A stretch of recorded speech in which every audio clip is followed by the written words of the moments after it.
গোলাঘাট জিলাৰ নুমলীগড় মিঠাম চাপৰিৰ কৃষকৰ বৃহৎ সফলতা। নুমলীগড়ৰ কাষৰীয়া অঞ্চল দৈগ্ৰুম মিঠাম চাপৰিৰ কৃষকৰ বৃহৎ কৃষি বিপ্লৱ।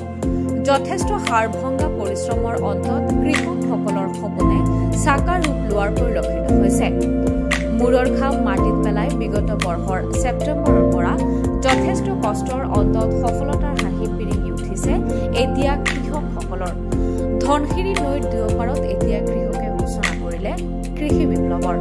নানা শস্যৰ খেতিৰে স্বাৱলম্বী হ'বলৈ সক্ষম হৈছে কৃষকসকল। আমাৰ দেশ ভাৰতবৰ্ষৰ অন্যতম শ্ৰেষ্ঠ কৃষি প্ৰধান ৰাজ্য অসম।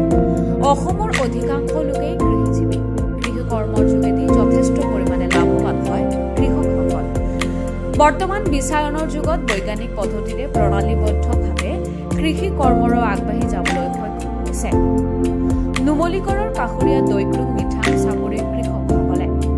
নুমলীগড় শোধনাগাৰ সামাজিক আঁচনিৰ জৰিয়তেও কৃষকসকলে যথেষ্ট পৰিমাণে সহায় সহযোগিতা পাইছে, যাৰ ফলত সেই দৈগ্ৰুম মিঠাম চাপৰিৰ কৃষকে অতি কষ্টৰে 1000 বিঘা ভূমিত উৎপাদন কৰিছে কুইণ্টেলে কুইণ্টেলে ৰঙালাও।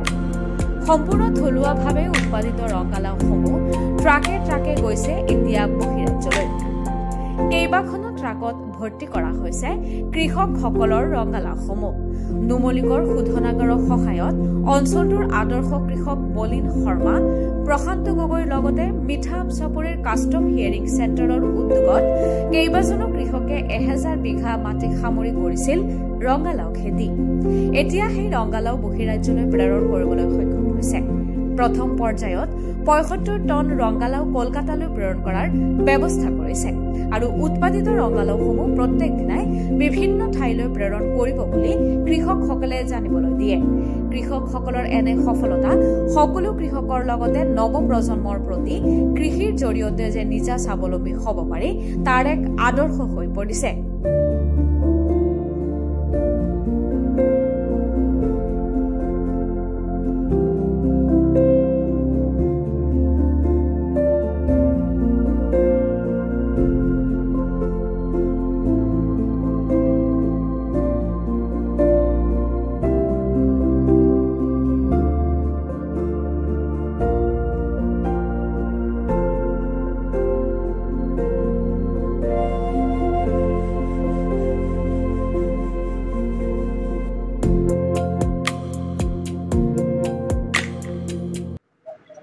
হয়, আমি সকলোৱে জানো যে আমাৰ দেশখন, আমাৰ ৰাজ্যখন কৃষি প্ৰধান ৰাজ্য আৰু আমাৰ সৰহসংখ্যক মানুহে কৃষিৰ লগত জড়িত।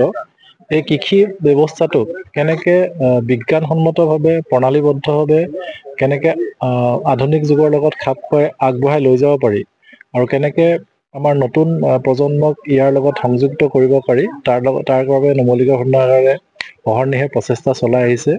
আমাৰ এই প্ৰচেষ্টাত সমানে অংশীদাৰী আমাৰ KVK খুমটাই, আমাৰ এগ্ৰিকালচাৰ ডিপাৰ্টমেণ্টৰ FTS। গতিকে তেওঁলোকৰ লগত লগ লাগি আমি খেতিৰ পথাৰখন কেনেকে আগবঢ়াই লৈ যাব পাৰোঁ সেইবাবে প্ৰচেষ্টা ৰাখিছোঁ। আমি ৰঙালাওৰ খেতিৰ এটা প্ৰজেক্ট আৰম্ভ কৰিছিলোঁ। 1000 বিঘাত ৰঙালাও খেতি কৰিছিলোঁ। তেওঁলোকে নিজাববীয়াকেও বহুতখিনি কৰিছিলে। গতিকে তাৰে আজি প্ৰডাকশ্যন আৰম্ভ হৈছে। আমি আজি শুভ উদ্বোধন কৰিলোঁ এই ৰঙালাওৰ এটা অংশ কলিকাতালৈ যোৱাৰ প্ৰচেষ্টা।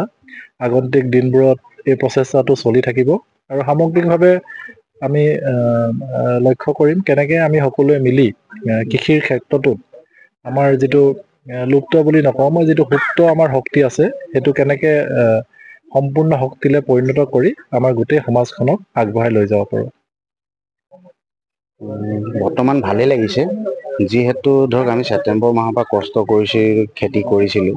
কাৰণ কষ্ট কৰি খেতিয়ে কৰিছিলোঁ। খেতি কৰা মানে কি ধৰক সম্পূৰ্ণ আমাৰ নুমলীগড় শোধনাগাৰ CSR ডিপাৰ্টমেণ্টৰ ফালৰ পৰা আমাক যিখিনি সাৰ বীজ গুটি দিছিলে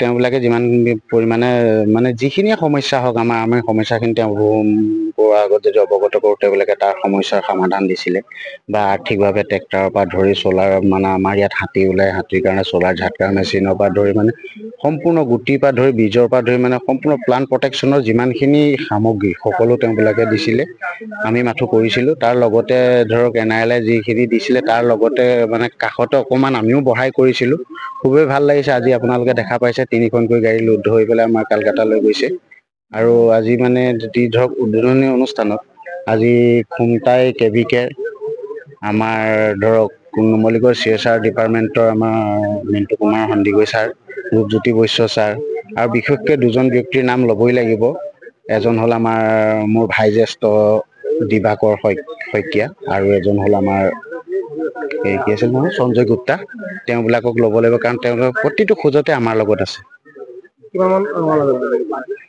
এতিয়া আপোনাৰ 75 টন মান আজি লোড হৈছে আৰু বাৰীত আছে আৰু গাড়ী আহিয়ে আছে আমাৰ আৰু এতিয়া গধূলিলৈ 2খন গাড়ী LP পাবহি তাৰপৰা বাৰীটো আমাৰ ৰঙালাও ট্ৰেক্টৰে টানি থকা হৈছে আপোনালোকে দেখিব পাইছে ট্ৰেক্টৰ ইয়াত খাৰা হৈয়ে আছে আৰু আহিয়ে আছে